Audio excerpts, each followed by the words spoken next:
Well, it is hard to believe. It's been almost a year. We are fast approaching our 1 year anniversary of living on the road in our RV full time. True. And we have learned a few things Just in a the couple. past 11 months. Just a couple. One of the things you tend to learn fairly quick, or you should, is About campground etiquette. campground etiquette. That's right. There are some Unwritten rules, I guess you could say. I don't they know rules? if someone came down out of the mountain, a camper, the first time they come out of the mountain with 2 tablets telling you these are the 10 commandments or these are the 10 rules to abide by, adhere to. But yes, there are campground etiquette. And that being said, let's talk about, we have 10 that we kind of think about when we think about etiquette. Yeah. But we'll save our favorite, not our favorite. And these are for everyone, part-timers, full-timers, doesn't make a difference. Right. These are things you really should adhere to when you're camping at a, whichever campground, state, resort, whatever, it doesn't matter. So we'll save our number one pet peeve till the end. Our number one rule, which is also a pet peeve. Let's start with number 1. Number 1 is when you pull into a campground and your neighbor is trying to back up into their space or pull into their space. Let's all just give them some time and not rush up there to want to help them out right away. And that does happen. It does. I don't know about you guys, but Katrina and I, we have a system. Like many of you It's do. taken a while to come to a calm meeting of the minds. We went through the trials and the tribulations and the arguments, and we have a system. And when someone comes out right away, and look, they mean well. You guys mean well, and we appreciate that. But give people a chance to set up, and also give people a chance to make a mistake. And unless something's happening that could be life-threatening, or someone could get hurt, or something could get damaged, give them a chance to make a mistake, because a lot of times that's how you learn. You make a mistake, a minor mistake or whatever, you learn. And that's another thing is, if you see someone hooking up, you come out there and you talk to them, you could distract them, and they could forget something, and it could end up hurting them down the road. So just let them have, even when they're wrapping up, give them a chance to wrap 100%. up, disconnect, do their thing. That way they're less likely to make a mistake or forget something. So that would be the first one. That's number 1. And number 2 would also be kind of related to setting up as well. Really, what's that? That's parking with your vehicle, whether it's your tow vehicle, the vehicle you tow, or the vehicle you're towing with. We've noticed in some of our travels that sometimes you have a fifth wheel, very long fifth wheel, and they'll have the big dually, and the truck sometimes. Which we love. We love dually. Oh, We love absolutely! trucks. I would Awesome. love to have a nice fifth wheel with the island in the middle. Yeah, with the big Just truck, saying. we would love to have Just that. saying. But anyway, sometimes the spaces, this aren't as long as you'd like them to be, and that dually or that truck might be sitting, a foot or 2 feet out, and it kind of makes it a little difficult for the rest of us to get in and out of our spaces. It could. Sometimes could. there have been situations where just trying to make that turn and go down the road could be a little difficult, a little tight, because that truck is sticking out or that vehicle is sticking out. Right. Try to remember that. You may have to park it in a way that intrudes more in your area where you want to camp. Some places you go to, like where we're at now, more than enough room. Well, even overflow areas. And You then can take your vehicle and put it in the overflow area. It might not be as convenient Yeah, you as may have you to like walk it a little to be. farther, but still, it's all good. You're doing everyone else a favor. So those would be the first 2, especially when it comes to setting up and getting squared away. Well, let's go back to that for one more second. Also, this was another thing that happened to us, is the slides. So make sure when you're in your space, you may be in your space, your area, before your slides go out. But keep in mind your slides. We were somewhere, again, recently, and our picnic table, it was permanently there, so we couldn't move it. But the person beside us pulled up, and they were in their space, but once they put out their slide, if you sat at the picnic table, the slide was literally like 2 inches behind our head. Now, I had to go out and say something to him, and I just asked him nicely, and he was cool about it. He moved just a missed little it. bit. He didn't think about it. He moved it. After that, everything was good to go. But we had an incident in Florida as well, where the gentleman, when it came to parking his vehicle, he wanted to park it in an empty spot next to him, and he wanted to park it there for as long as he could. And the campground had to tell him, sir, you can't park your vehicle there. And he got upset. He was very upset. It's not your spot. You're not paying for it. And it's not a parking spot. His issue was it was getting later in the day or the evening. But as you all know, that doesn't matter. People can pull in during the middle of the night. Yeah, anytime. Right. So those would be the first two. Number three is people going through your space, your campsite. Yeah, don't walk through the campsite, especially if they're sitting out there. You know, if they're sitting out, and we've seen that happen. Unless you're bringing over a big old piece of pie or a piece of cake or something. Pie. You bring it over food and cocktails. Yeah. You bring over food and cocktails. You're more than welcome. Come walk through here and hang out. Yeah. But yeah, don't walk through someone's campsite. Just be respectful. If there's a spot next to them that's empty, walk through that site. That's cool. But, you know, if you have to walk around, just walk around and just be respectful, you know. And the same goes with your children. You know, as responsible adults, you know, just teach your children not to walk through someone's campsite, because we never get upset with the kids because they're kids and we love it. We have 4 kids. We have grandkids. Number 4. What's the next one on the list, KB? Is the fire pit. Fire pits. A couple things with the fire pit. Don't put things in the fire pit that aren't to be burnt in the fire pit. Like, we've seen quite a few things, but the most popular item, it seems to be, are like aluminum cans. Cans or bottle. Yeah, but it's like you're drinking and then you don't know where your trash can is anymore. I mean, I guess you've had a little too many. I mean, because why would you put your beer cans and things in a fire pit? You get to a site that's got a fire ring, you go over to the fire ring to check it out and inspect it, and there's a pile of trash in there. And then, you know, if you want to use the fire ring, now you have to clean it up and take care of it. Because sometimes, you know, you get to your site and you're a little early and they allow you to go to your site before they can clean it up. So it does happen. And then also put the fire out in the end of the evening. You put water, drench it with some water. Make sure that is out before you go to bed. So that would be fire pit etiquette? I think it is fire pit etiquette. One of the ways you could solve that is to get a propane fire pit.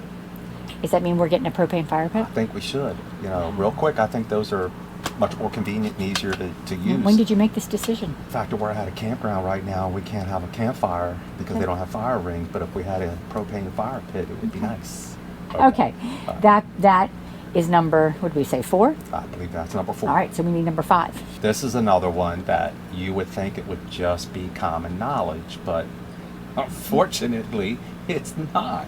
And it's quiet hours. Yeah, quiet hours and campground noise. We are all about having a good time, enjoying ourselves, having some drinks and hanging out with family and friends and watching a good movie outside or some sporting events or something like that.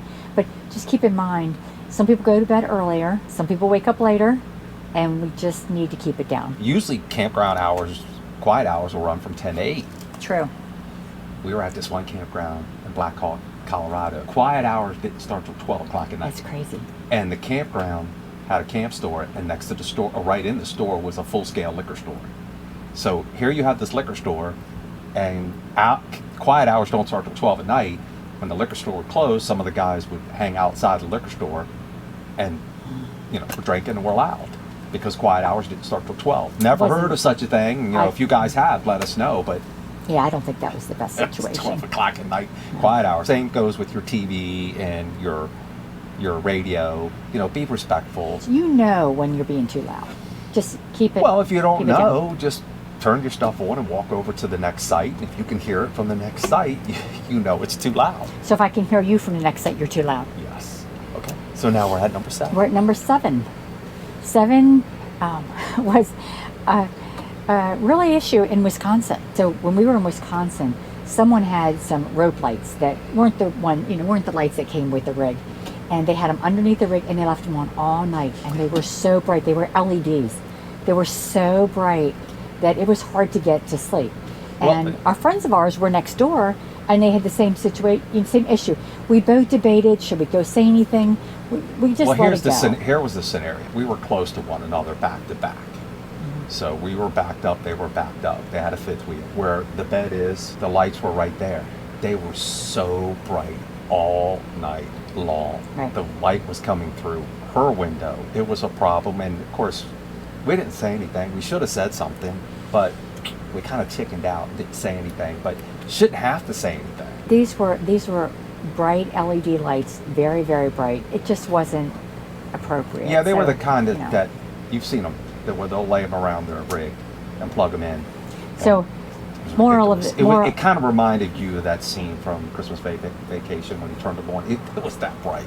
So, moral of the story is, after quiet hours or before you go to bed, turn off all the really bright exterior lights. So that was 7. That was number 7.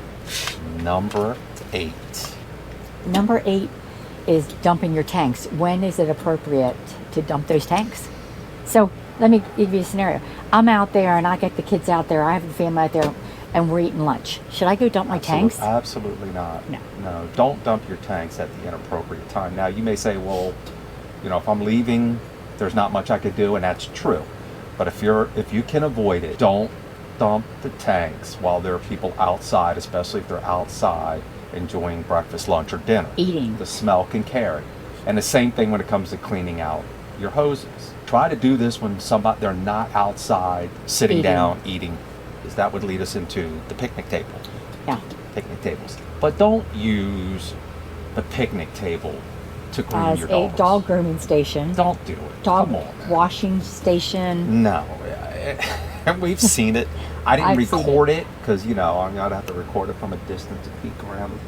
Having your dog on the table, washing the dog, grooming the dog. You shouldn't do it unless you clean up after yourself. So if you're going to clean up after yourself. I'm going to say no, not at all. Okay. No. And the same goes with your hoses. Don't clean your hoses and lay them on the table. The table is just meant for... It's a picnic table to eat off of. Right. It's not an industrial work table, workspace, dog grooming station. Have your own table for that. And once again, make sure you clean your picnic table when you arrive at a site.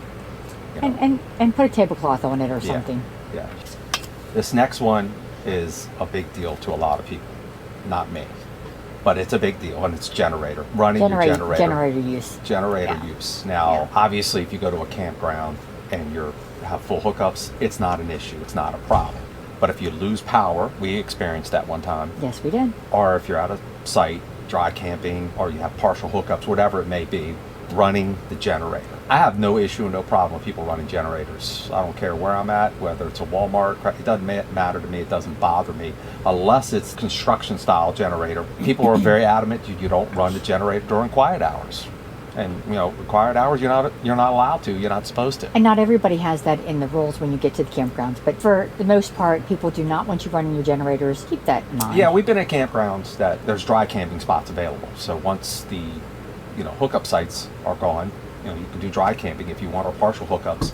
But maybe they don't have power, maybe they just have water, whatever. I got no problem with it, but Chris is not the normal. I think more people have a problem with it than... There are times it's going to be necessary, especially when you're boondocking. So if you're boondocking and you're next to people, you may need to run your generators. Well, some people have the sleep machines. The CPAP machines. CPAP, yes. Yeah. Some people have those. Sometimes you gotta, you gotta run your generator. It's a big deal for a lot of people. They don't want you running a generator if you don't have to. Let us know if you think Chris is wrong. No, leave a comment down below how you feel about generators. So if you park next to me and you run your generator, we're good. It's okay. It's all good. If not, you see us out there, you may not want to park beside us because Chris will turn that generator on. Yeah, that's right. If I gotta run the generator, I gotta run it. Until I get lithium batteries and what have you. That's just the way it is. But let's talk about our biggest pet peeve. This is number 1 for us. This is the number 1 campground etiquette. We've seen it time and time again, and for some reason, people just don't understand. I don't know what it is, but that would be pets. And we love pets. We love dogs, especially dogs. We love dogs.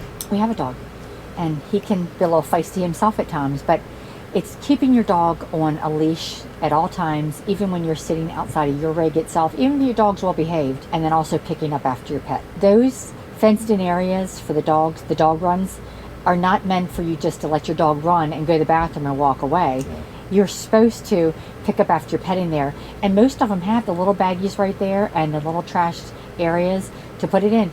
And I can't tell you, almost everyone we've gone to, there is feces in there. We had the incident in Colorado, in Black Hawk, Colorado, that campground, where someone did not have their dog on a leash, got out and attacked another dog that was on a leash. Yeah, that was a very sad situation. It was more like person had too many dogs in their camper.